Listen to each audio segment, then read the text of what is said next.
naye abantu omuntu okula mu myaka oba olina engeri gy'olina okweyisaamu ng'omuntu omukulu ne bava mu games ez'ekisiro. Nze kankubira Senga Acid, anybody who is seated amongst people who are insulting you, they are enablers of those people. Yes. Because me, if I have a friend, I can't stand anybody insulting them in my presence.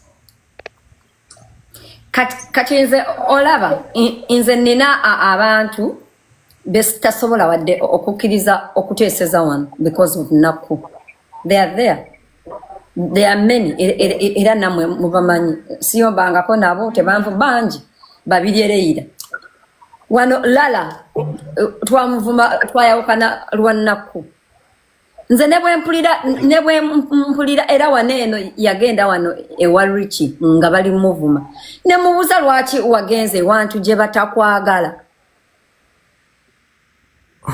Why would Richie invite Leila? Ngate achimanyi bulungi tokolagana naye, you know. But honestly, inze wano Nakku bali tebakolagana na Hamu. Nengamba Hamu tovumira Nakku wanene. Oli waddembo kola live yo n'omuvuma. Oli waddembo kola live yo n'ovuma Rich. Senga Acid. But don't insult my friends on here. How close was he? Oba tewaliwo court. Era I remember a court ya Hamu yali wano. Nga Nakku amulinako obusungu. Ne Richie nga belinako obusungu. I made sure they don't insult each other on my live. Nakku ne kana Kasamurani, how close were they? Atebali. Yeah. Nakku tabadde muntu mubi. She hasn't been a bad friend naye. Waliwo embeera ebaddewo okuva the other day eya Nali, you remember. Actually Nali unfollowed me that day. But she added me back later. Naye nze Nali, I don't know you. I don't even need to know you. Actually, I don't even give a fuck about you. I give a fuck like I nkumanyi because oli munne wa Nakku. That's it. I don't owe you anything. I can block you, but I don't like if I block you, it shouldn't be a crime. Yeah. Because you're just my follower. I'm not your friend. I don't even think you fucking like me. You don't. Waberanga waneeno nga bozungira eri ewakabata wozungira ewabaddeno gye batuvumira twamala kugamba because I don't even think you like me. Nkumanyi lwa Nakku. Era Nakku ye yagamba bannange nenda bagamba wano emboozi naye musooke mu blocking Nali. When I blocking Nali ate nagamba bannange nedda ate mu unblocking and I'm like listen we are not Nali namukubira namulemesa live era ffe Nali twamunyigira era Nakku ne mugamba if Nali is controlling you it is okay embozi kolachi jireke hey atatu tubeera all of us nga we are working on entolies za Nali era when we refused Nakku Silverberg, my friend, yakwate kubo nagenda embozi najiwerayo ewa Rich. Yajitwala wa Rich. People act funny. Yeah. Ate omuntu kasitola banga atandise okweyisizako mu mbeera eri funny. You know they are doing something very shady. I have ever asked Nakku a blocking a queen. Era namu blocking a queen nanyombesa. Nenga mugambye mu blocking. So oli ye waddembe like kwasaganya relationship. Of course I don't give a fuck about analysis. Era nze I cannot queen itasobola kungana if I want kugendo teseza Nakku. Ate queen itasobola kungamba ku blocking muntu. Unless it's personal between her and that person and I also see that it is justified. So, but all in all, Senga Acid, I'm used to people acting like that.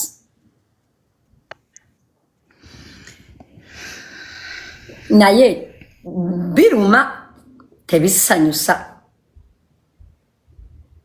Inze nina wano abantu abangi kati nja ku example mama buwomi bantu bangi nnyo abankyawo because of people that are my friends here because I'm fucking loyal. Nze nina abantu nga sibaagala bo ba Josephine Kebani actually nze neewunyiza nkwewunyanga Nakku chaliwa Jenny Bulia because as far as I remember a long time ago, but even Nakku knows the truth that what we were talking about yesterday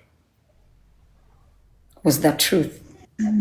It has a Nakku weyagambye nabadde mu comment section yaabwe nga bali okwo nga bajerega Jenny Bulia nagamba buli jamanyi nina amagezi blah blah blah. I didn't take offense. I could understand where Jenny Bulia was coming from because I mean one wabadde bamulabisiza and it was my what live. Your But live, yeah. Nakku nagamba inze okuva when nagoberera Jenny Bulia abadde n'omusajja omu I logged off and I slept because Jenny Bulia alina n'abasajja yamira overdose nga ayagala okwetta olw'abasajja abanayuganda era abaana ba Jenny Bulia they are from two different men. They don't even look alike. Bamufaananako amaaso n'egyo emimwa emirebevu. Ye bafaanana mama waabwe amaaso. They don't even look alike. So, but all in all, life is like that. If I fall out with Nakku, life is gonna move on. She has been my friend. But if I fall out with her, I'll still be here. Ate yana abasoose. Banji. Oyo nga mmanya naye olugendo lwange naye lukomyawo. Tweyongerayo maaso. Anyhow. Musomesa tutandike bannange olwatuuka nga basonyiwa musomesa nga bakyawa musomesa. I love you and Nakku. I love her too, but I don't like it when people go on her live and they insult me. It's not good. And she should have a friendship code because I would never allow that. I would never. So she should know. If anybody is insulting me on her live, that is not. Senga ogamba otya omulungi. Jendi oli otya? Jendi senga banaye bavyuwa. Kazi bomba lumi omuntu lwaki tebanjagala oba nabakola ki kyokka nze nkwagala. Senga Sudi. Senga. Wanji Kuba sibalinaako obuzibu ate nze ku Senga Sudi kwe siva. Nze Vikings. Mukiwulidde bamaama? Yes sir. Nze mbadde nze kubuuzaako Senga nkwagala nnyo. Kale. Oli oliwa. Senga nawe nkwagala nnyo mukwano. Naye Senga mbadde nteesa. Tuli wali otusuubiza abakadama otukolerayo live otunnyonnyole abakadama weekula abakadama temusiima temunkooya mugende kadama omalubakole live bakadama temusiima temwebaza temukola mutya I'm tired. Shira Price yampendulidde big voice anjasamira okwekutula obwekutuzi. Nenze big voice nange yambuma but oyo sisobola namudda munzinda. Nange nagambye nno sigenda kumwanukula house girl. Nawe. Ate nawulidde yabadde Shadia yabadde ani ng'agamba mbwagenda kusiba comment.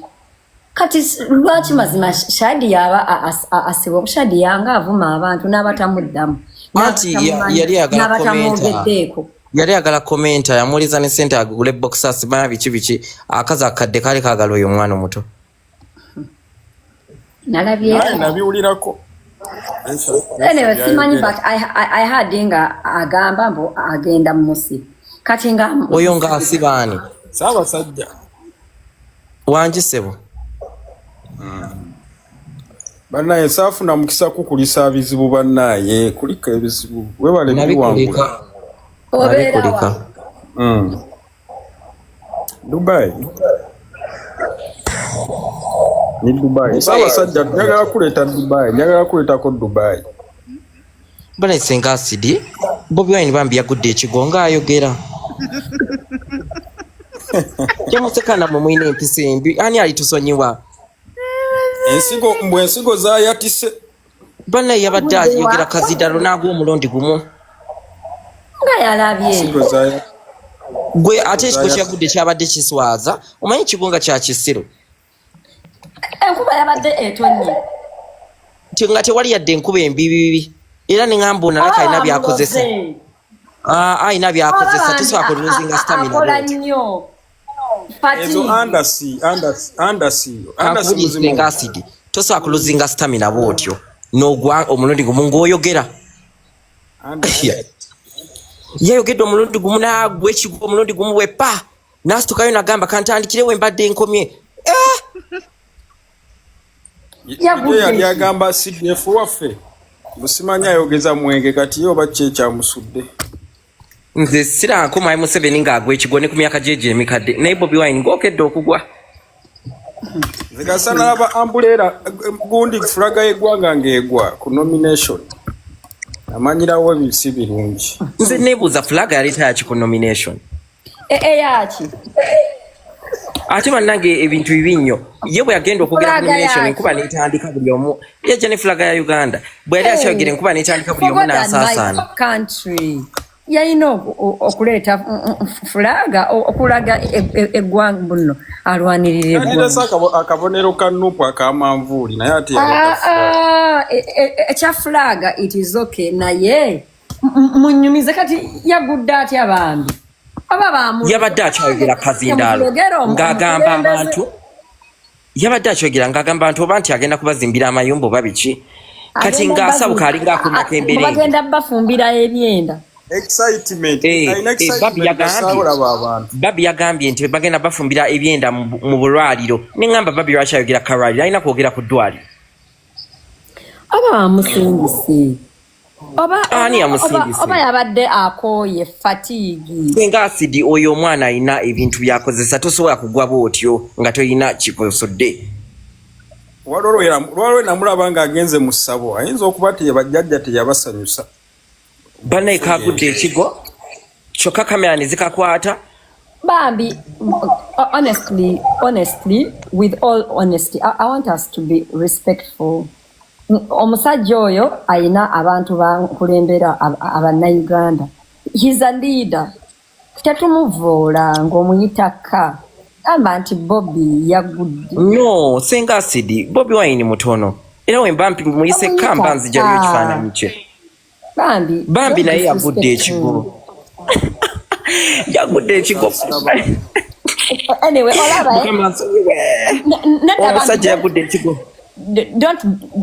Don't disrespect him, but it's just that olabanze nze omuntu bwagwa ne baba bawala bange ne baba baby bwagwa nseka because it's so funny omuntu bambi okugwa naye tamusekerera like don't disrespect him bambi. Let's be respectful.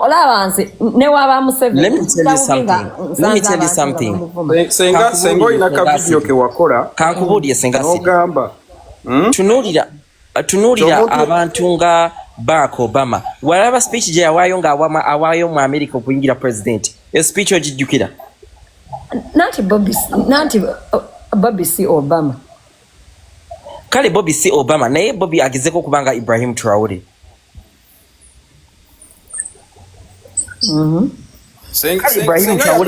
Ibrahim Traore yinza kubanga muvuze speed kale agezeko kubangani oba Senga okyajjukire nakola ki wagamba bannauganda abagala okujjako Museveni bamukube bbomu waali Museveni afiire oli omusajja ne bazuka temutta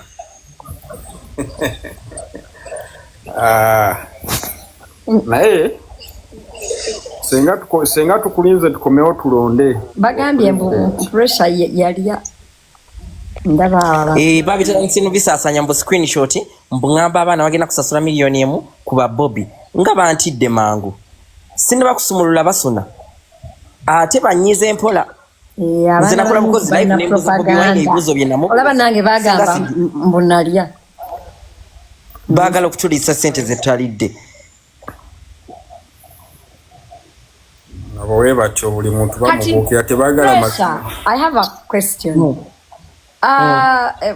Nga tonnafuna biri ebizibu wali so pro Nuupu ate kati what how come you changed your mind? Munnange bwe nafuna ebizibu fine nali nkoze ensobi nnene naye abantu muntu newakola ensobi 10 terikyawo mwabayo avayo n'agamba mumusonyiwe teyagenderera naye nalaba abantu we basirika nalaba abantu we batangirawo omubiri abamu ate nga wali wa Nuupu kasoko wulirize ono Mickey Wine yampereza lumu message nangamba nampereza no papa mawulire nangamba yogera kwa hinda utafire lawyer we yakuba security guard amasasi ne lawyer bamutadde ku bailo mbu njagalo veyo swaze kahinde utafire nange munange ngangera nga postinga video ku kahinde utafire kati mala kufuna bizibu nentula wansi nengamba olaba niwe bali bantunuza mu muzinga gwe mundu imagine Mickey Wine mbutu yambo postinge ku kahinde utafire kwegamba bakumisleading nga ate ne batankubeererawo ng'ofunye yes nzisinga bampa essimu yange nkadde ne screenshot nsobola okuzijjayo bonna nabalina mu contact list yange nga boogera nawe nga baagala opostinge ku bantu oyogere ku bintu ebimu bo nga batya okubyogerako bennyini waliwo abagamba mbu you wanted Bobby to support you ngo disrespecting Kabaka nedda kati nze I'll give you an example. Pressure chali wange bamusiba I didn't do anything about it but at least he knew that I love him and I have his back, you know. Yes, like yali akimanyi era nga but Pressure yali mwana wa Nuupu nga asabula nga mumuwagira bitya era nga asabula avuma abantu nga temwamugana kyokka nabikola tebampadde yadde n'ekikumi. I know that it was wrong to disrespect the king. If Pressure is honest, namukubira nemugamba baby wange ng'osusse sakugamba nakubulye Senga Acid. Yeah, it was wrong for me to disrespect that guy. Yeah. But whatever I said did not kill him.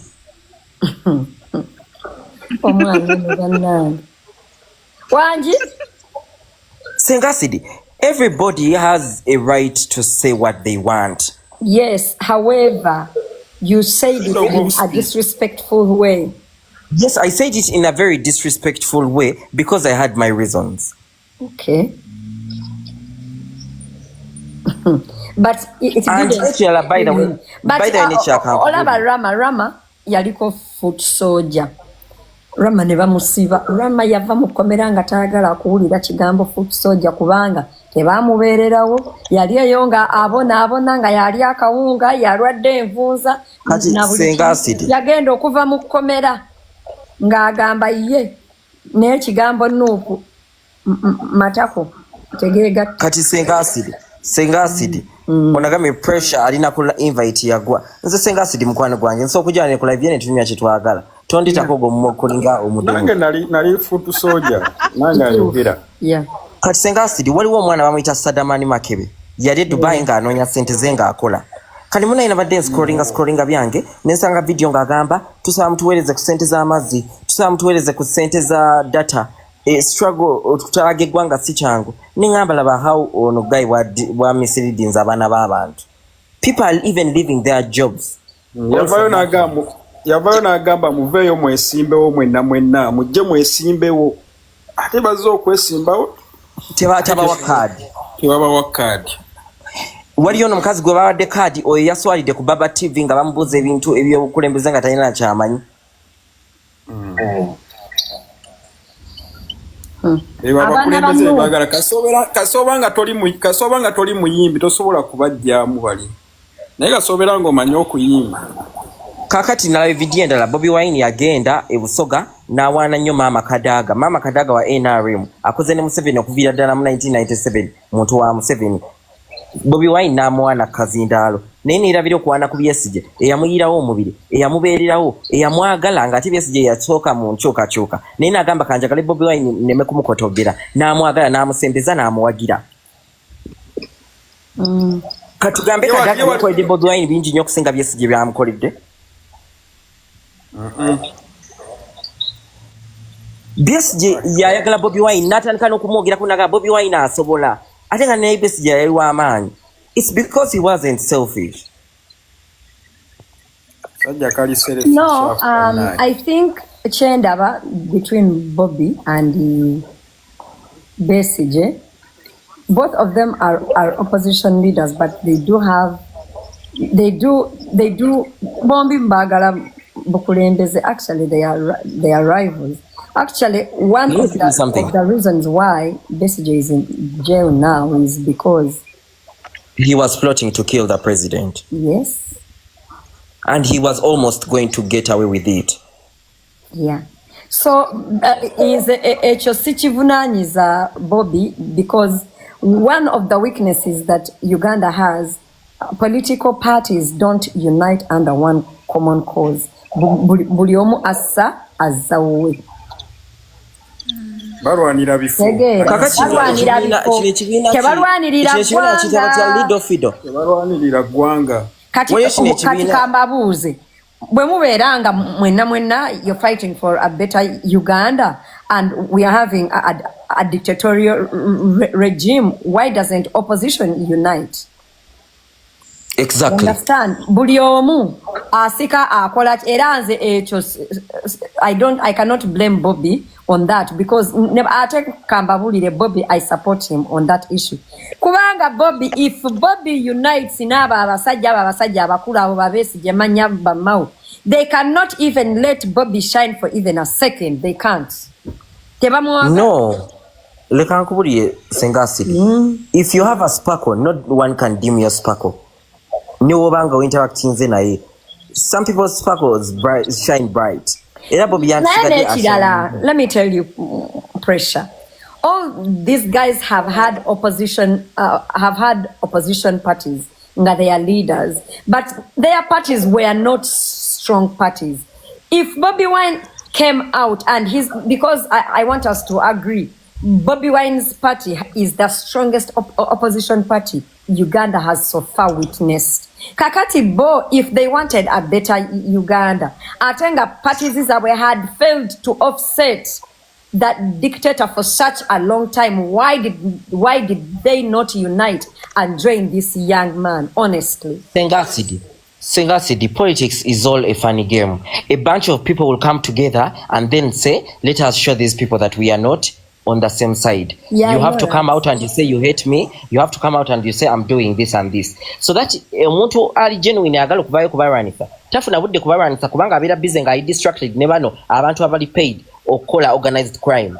Ekyo nkimanyi okay kale bandi baguze bonna olaba ebulaya kati we have the Republicans and the Liberals.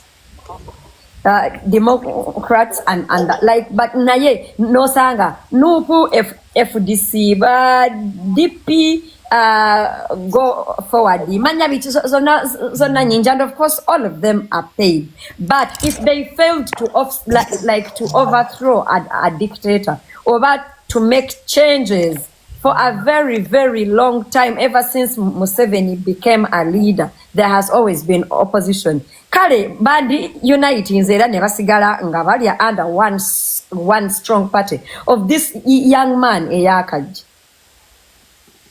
Olaba Senga obuzibu buli mu Nuupu.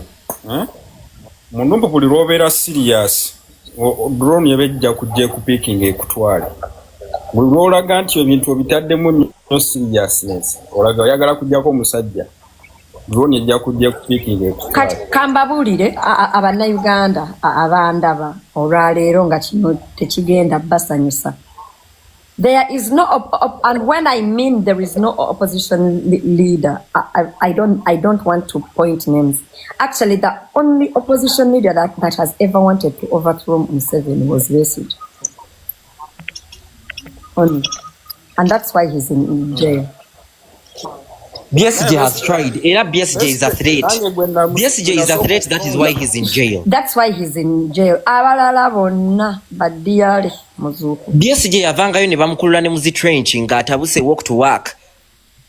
Ne bamukubazi but ate BSJ nze I could never well I supported ko him namulondako. One time I think akaluluka 2006. Is it? 6. Waliwo akalulu ke batukuba emiggo kali nkalulu kati. Was it 2016? 16. No. 16 I was nedda. Was it 16? 16 Samulonda. I think it was 2006. Was it 6? 2006 we batukuba emiggo. Nagenda bulungi Besigye ne mulonda era ekyanyiza. We bamuwangula akalulu yagenda mu kooti ekyo kintu kyanyiza.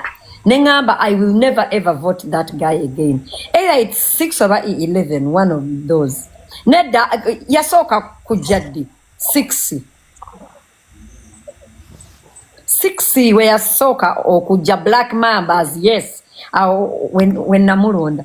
Kati we bamukuba akalulu n'agenda mu kooti nanyiga nagamba no guy amanyira because if anybody knows who 7 is, it is who?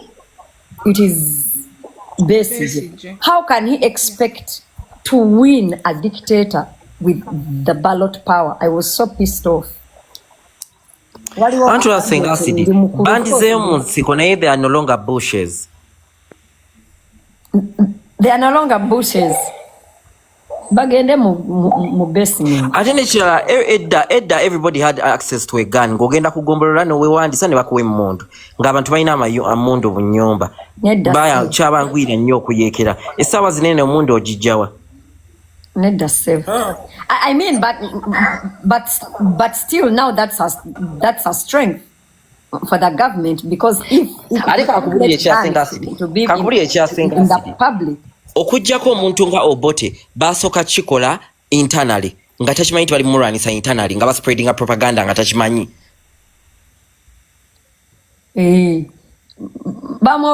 Amagye ne gatuuka okwedividingamu. Museveni yajjakaani Obote tu. Obote Milton Obote. Obote amini. Obote tu amini bamukanyugeeri. Obote tu nakoma Obote okumanya ali agala entebe nakoma ogwokubiri mu Obote tu. Ani gwe ba overthrowing nga ali Singapore Obote still. Yali Obote yagenda e Singapore okugenda mu meeting. Abaneno abamagye ne beetisa ne bagamba amini gwe kufuuka president. Namuwamba. But like all in all, opposition, we don't have opposition in Uganda. Opposition Uganda is a narrative. It's not functional. Batukolamu musimbi. Opposition je tusubire tuyambe nabo batukolamu musimbi. And I feel bad inti this country damage. Kati Madubala banange. Madubala yabadde mu kooti. Bamusalidde bamuzizayo. Ayinza okwavayo mu December. Oba bamulesoma yakola ati. Nalabye kakao bloggers eyo wiki ewedde nga egwako nga everybody is talking about him. Yabadde mu kooti. Obuzi bwa Madubala omusango gwafuna. Omusango wa December mwaka guno. Omusango gwa Madubala tegwafuna mainstream media. Kyovula ebintu bye byagootaana. Nenga avayo omwezi gwafuna mainstream. Bamukwata ne because he was ate bayiseteeka ne bagamba. Museveni mukola buli kimu naye toddamu kuvuma famire ya Museveni. Najivuma ne bamusiba. Abuze Stella Nyanzi. Stella Nyanzi bamusiba nafuna nensekere mu mbugo. Nga teri muntu n'ogu akyamwogerako. Yagenda okudda nga yeebuuliridde. Madubala avayo November. Mwezi gujja. Ndo bamuzinya amatako mukomera akooyi. katulaba naye anaavayo nga futu soja anawanika ekigalo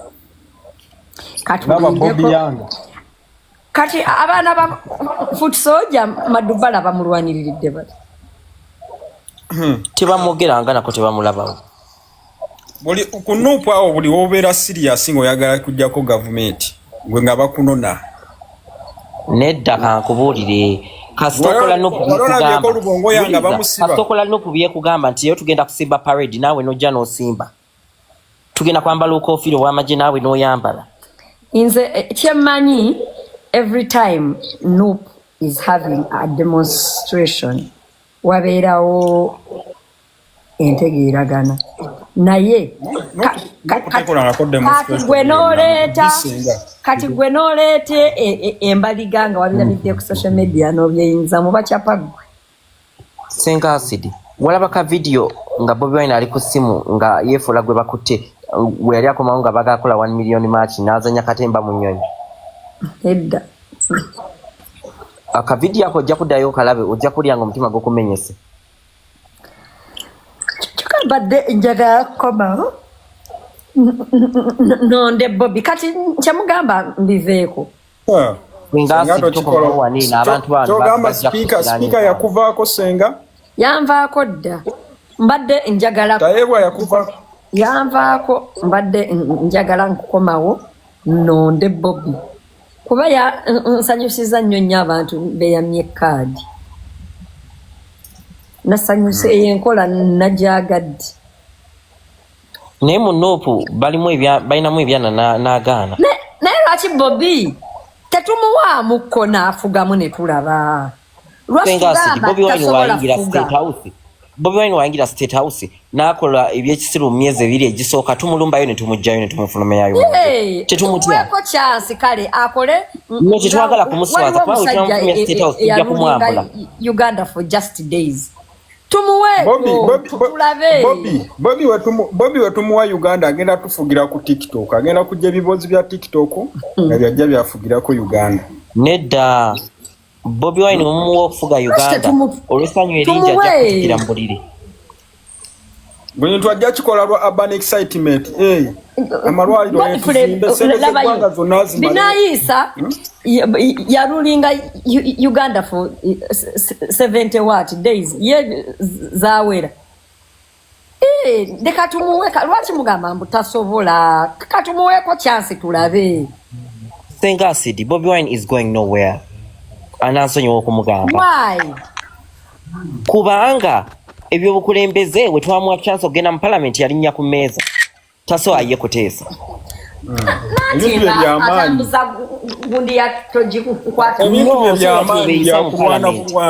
siwe yatwebeyisa mu lukuŋŋaana olulimu abakulembeze bonna n'olinnya ku mmeeza ye alabako ng'abantu babikola mu nsi endala n'omenya emizindaalo yali anoonya mawulire era bwe yamala okukola ekyo n'afuna amasannyalaze ebintu byayagala byakubya TV akere ku makyagambe pressure mutadde kalabba lwakuba bannayuganda bagambye tumuteeke kalabba naye n'avaayo n'agamba tumuteekeko nakagoberedde mateeka kankubulye Bobi Wine ayingira obufuzi abantu bamufuna pola bajja kumufuga ffe tukolere kino ffe tukolere kiri ffe tukolere kino watusuubiza kiri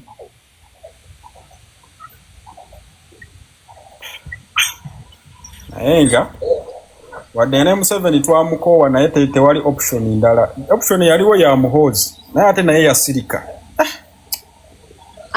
Senga Acid some eno comment ya guy gwe bayita Style Spectrum gisome omunziriremu nyambo gisome Senga Acid bamuyita Style Spectrum aliwa Style Spectrum gwe pressure olaba weefuulidde Asha Blessing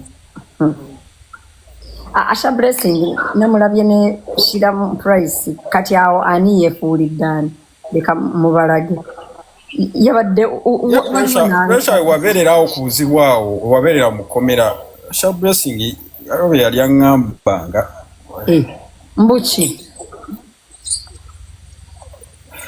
ebyawo bya music mbuki byali bya music kubanga ayagala kumumanaging mugamba pressure tasooka aveeyo mulendeeko wano bapuleyingira singa si totulaga abantu abo babiri bajja kulowooza tumbanoonyezako amasannyalaze tusirike babeereyo nga tebali aboogerako. Njagala mulaga bantu eno wiiki enene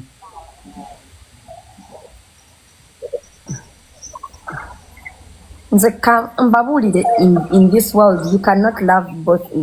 Tosobola kwagala nnyo mukama nga n'ekibyo kyagala. You have to pick a side in this world. Nze abantu bonna benda banishira price babeera boonoonyi.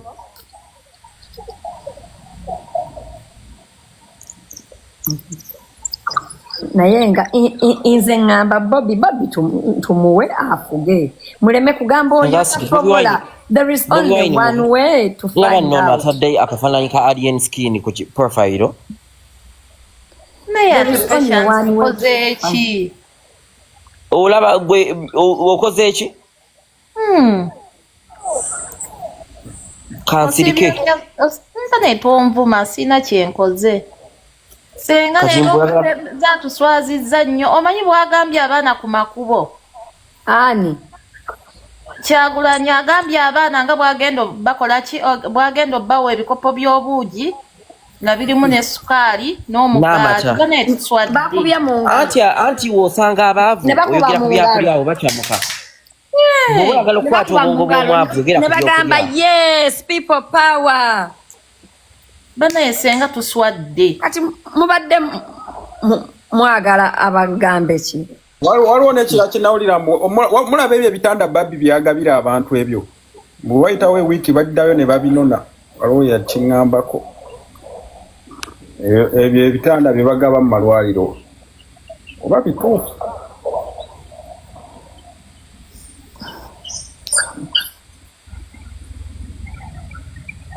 Kweso bawa kiwulirako. Baabo. Bestizi Asha Blessing ne Shira baabo. Obutwa obuli awo kati. Baabo. Nesenga sidi njagala buli muntu gwolaba ne Shira price omunsabulirenga. Kyokka tebeeyagala.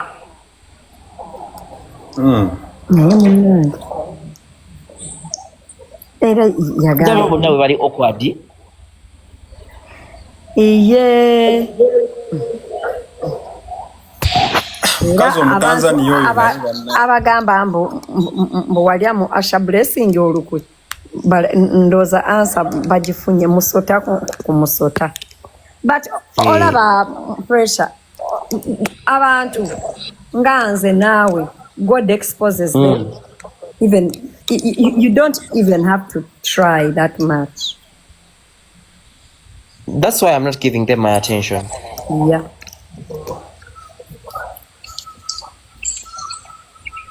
The walls are foka era mbali Kampala. Senga sidi, let me first go do something. Ngenda koma mu dakika 10. Kale. Nayenga. This obulumi balina bungi so abadde ayagala agambe motoka za buyonjo. Tahia obuji byebisuubizo byolina okuwa bannayuganda naawe. Just temwagala abantu bagambako. Obuji byebisuubizo byowa bannayuganda n'ebyenda. Kati yavuddeyo n'agamba musimanyi abawala mwegwanyiza abasirikale. Wabirabyeko nti abalenzi mukwana abasirikale abakazi. Ebigambo byatambuza mu campaign. Ekifo ky'okunyola byogenda okukolera abantu ate oli mu kwogera bintu bitakwataga. Bagambye mbu batuguze omanyize sagala nnyo kwogera ku politics za Uganda because a lot of people don't have the intellectual capacity to discuss politics. So honestly, I even want us to change. To choose embos. You cannot, a lot of people don't have the intellectual capacity. baagala oyogere bye baagala okuwulira. Just Senga nze njagadde kwogerako just katono. Just to clarify something small. Oliwa? Nze ndi bweru nkola. Oli bweruwa? Nja kwogera edda naye nze nabadde ku live nga ndaba Bobi Wine ng'ayogera.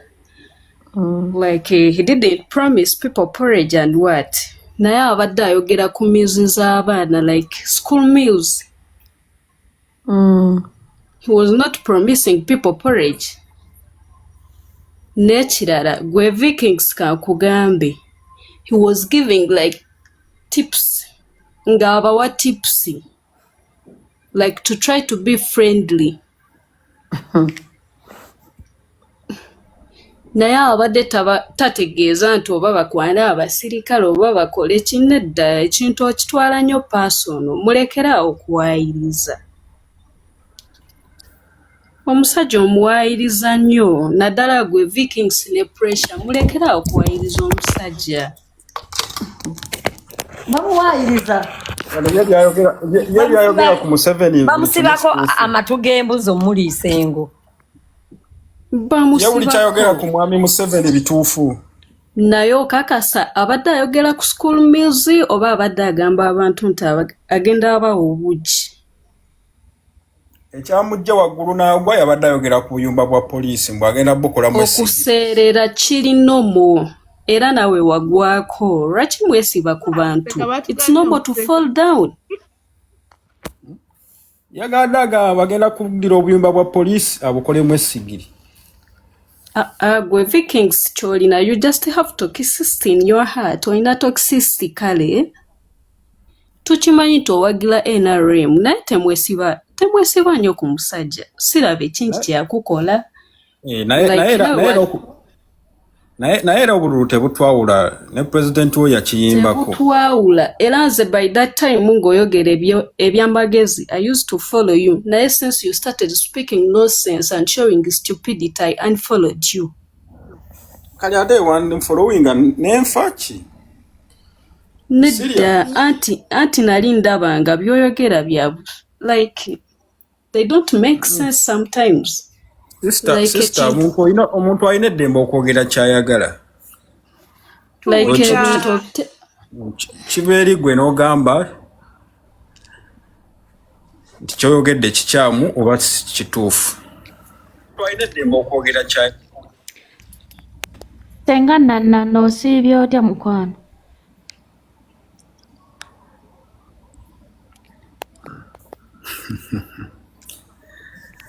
Gwe yogera Chris naawe oba oyogera. Naye nga kyo kimanyi Keri, okimanyi nti omusajja talifuga Uganda. Ebintu ebyakamwegezaamu. Nze kankubule mwe just lwakubanga babawa freebies, that's why you say like that. Naye nze nkubuulira he rule it. So one thing I don't like abana banopu, I don't know why every time a person is not believing your doctrines, you say, bamusasula. Era spaxi. Obadde oze bulungi nga, you know, I had given you a platform, oyogere, and then you started reasoning stupid. They give you freebies. Like, don't be stupid.